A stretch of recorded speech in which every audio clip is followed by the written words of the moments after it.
سرخط خبرهای مهم. ایده‌های طالبان درباره تاجیکستان و پاکستان دوشنبه هنوز واکنش نکرده است. نجات شهروندان تاجیکستان از برف و سردی در قزاقستان. سردار خدمات علاقه از وظیفه برکنار شد.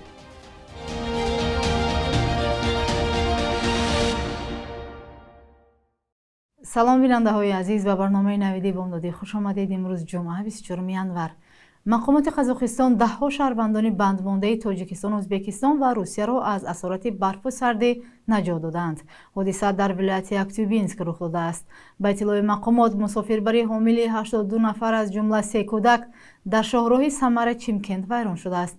وزارت حالتهای فوق‌العاده قزاقستان خبر داده است که نجات دهندگان افراد بندمانده را به منطقه گرمدهی دهه کوریلیس انتقال داده خوراک گرم دادند. بعضی از مهاجران تاجیک به سبب ارزانی به واسطه مسافربرها و طریق قزاقستان راهی روسیه می شوند. در ایام سرما و هنگام ویران شدن مسافربر در وضعیت ناگوار می مانند. حکومت طالبان در افغانستان ادعا کرده است که خارجیان از جمله شهروندان تاجیکستان و پاکستان در حمله ها در این کشور دست دارند. مقامات تاجیکستان به این بیانیه طالبان که روز 22 ینور نشر شد واکنش نشان ندادند. کمیسیون امور امنیتی این گروه گفته است در 3 سال گذشته حمله های در افغانستان انجام شدند که نقشه اش را در بیرون از این کشور کشیدند. ادعای طالبان در مورد دست داشتن شهروندان تاجیکستان در حمله ها در افغانستان در حالی است که مقامات تاجیک بارها از حضور گروه های تندرو از جمله دولت اسلامی یا دویش، گروه ممنوع در تاجیکستان در افغانستان، اظهار نگرانی کردند. پرزیدنت امامعلی رحمان در گذشته بارها خواستار تأسیس یک کمربند امنیتی در اطراف افغانستان شده بود. بیگ صبور یکی از چهره‌های بحث برانگیز در حکومت و رئیس خدمات علاقه تاجیکستان بعد از 14 سال کار در یکی از اداره‌های مهم دولتی از مقامش برکنار شد. دفتر مطبوعاتی ریاست جمهوری روز 23 ینور خبر داد که رئیس جمهور امامعلی رحمان با امضای قرار بیگ صبور را از وظیفه خدمات علاقه تاجیکستان آزاد کرد. او 63 ساله و بازنشسته یا نفقه خور شده است. با قرار حکومت تاجیکستان از 23 ینور اسفندیار سعدالله سردار خدمات علاقه تعیین گردید. او از سال 2015 تا آینده معاون اول رئیس شرکت تلرادیو کام بود.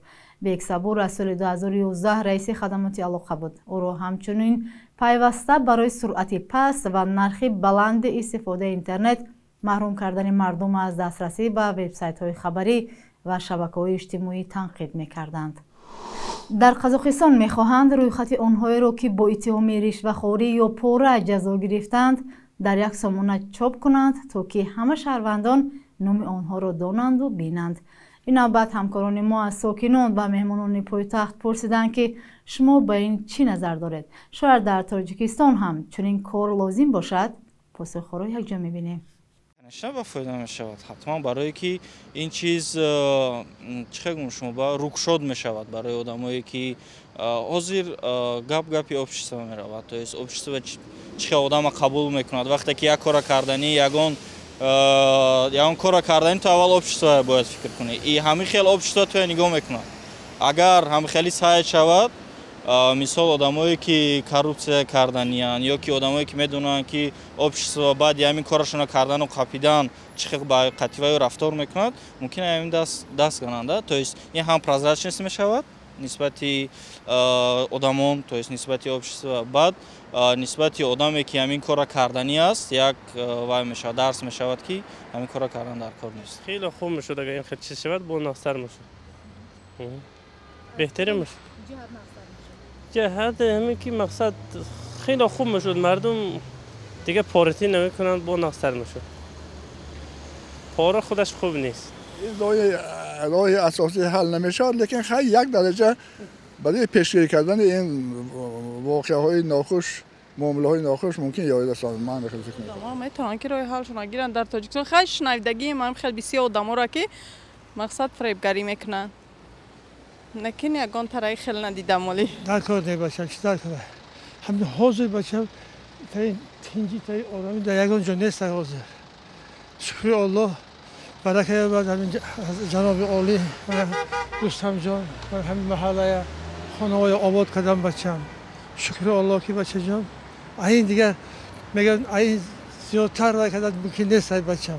شکر الله تینجی آرامی هست از همه بهتره در همین زمان اشگیری میشید نپرمه میترسید آدمو که خیلی منم مسکو خیلی چیز نیست کو میترسم همه چیز نجید میکردن دیگه هم خیلی این چیزی خوب است اینا علاجش بشه دستگیری کردن کار پیدایی کردن کار تشویق کردن کار ساختن کار میشه من فکر میکنم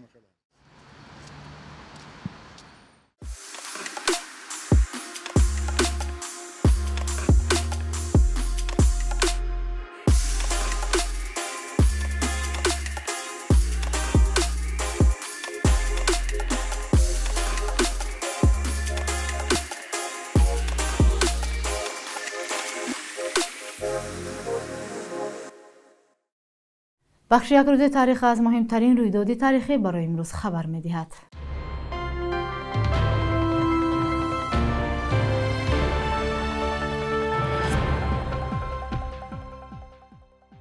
солҳои 1318 то 1400 камоли хуҷандӣ шоири ғазалсарои тасвиргар зиндагӣ ва эҷод кардааст. дар 82 соли умраш тавонист ҳазорҳо ғазал нависад ва аз назари адабиётшиносон маҳз бо ҳунари тасвиргарии баландаш дар адабиёти классикии форсу тоҷик мақоми хосае гирифт. ӯ зодаи шаҳри бостонии хуҷанд буда баъди таҳсил дар самарқанд ба табрез қаламравҳои эрони имрӯза кӯчид ва мақбарааш дар табрез аст. соли 2014 ҳайате аз мақомоту фарҳангиёни тоҷикистон хоке аз турпати камоли хуҷандиро аз табрез ба хуҷанд оварда дар боғи камол мақбараи рамзии ӯро бунёд карданд. соли 2018 дар тоҷикистон 700-солагии шоирро ҷашн гирифтанд. январи соли 2011 бо як қарори президенти тоҷикистон эмомалӣ раҳмон дар кишвар хадамоти муҳоҷират таъсис дода шуд. он дар назди вазорати корҳои дохилӣ ташкил шуда инчунин дар шаҳру манотиқи русия ки солҳои истиқлолият ба макони асосии кору муҳоҷирати шаҳрвандони тоҷикистон табдил шуд намояндагиҳои худро боз кард. 24 январ рӯзи байналмилалии омӯзиш аст. созмони милали муттаҳид ки таъсиси чунин як санаи махсусро зарур медонад мегӯяд дастрасӣ ба таълим ва омӯзишу парвариш ҳаққи қонунии ҳар кас аст ва ҳуқуқи ҳама духтару писарҳо дар ҷомеаҳои сайёра ба гирифтани маълумот бояд баробар бошад. дар тоҷикистон таҳсил дар мактабҳои миёна ройгон ва ҳатмӣ мебошад, вале вуҷуди мушкилоти иқтисодӣ дар бархи оилаҳо боиси аз таҳсил канор мондани кӯдакон мешавад. бонки миллии субҳи имрӯз қурби асъори хориҷиро чунин таъин кардааст. 1000 рубл баробар аст ба 112 сомонӣ, 100 евро ба 1139 сомонӣ ва 100 доллар 1094 сомонӣ.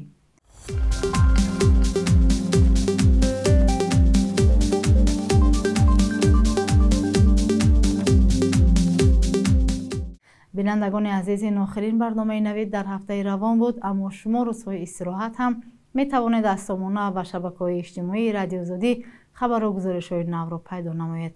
бароятон истироҳати хуб орзу мандем. худо нигаҳдор.